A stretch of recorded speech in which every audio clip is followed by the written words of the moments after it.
PMMA, znan tudi kot pleksi steklo, je prozorna, trda plastika, ki se uporablja kot alternativa steklu. Uporaben je v gradbeništvu, dizajnu in avtomobilski industriji.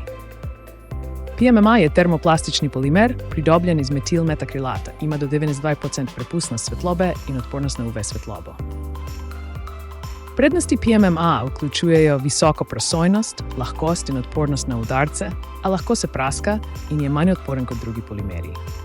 PMMA se uporablja v konstrukciji, avtomobilski industriji, oglaševanju, medicini in letalski industriji. PMMA je lažji in bolj odporen na udarce kot steklo, a ga je lažje opraskati. V primerjavi s polikarbonatom pa je manj pregleden. PMMA se lahko reciklira, a ni biološko razgradljiv. Njegova proizvodnja zahteva kemična topila, vendar je material nestrupen.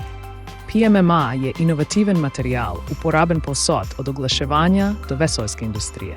Njegove prednosti so odlična alternativa tradicionalnim materialom.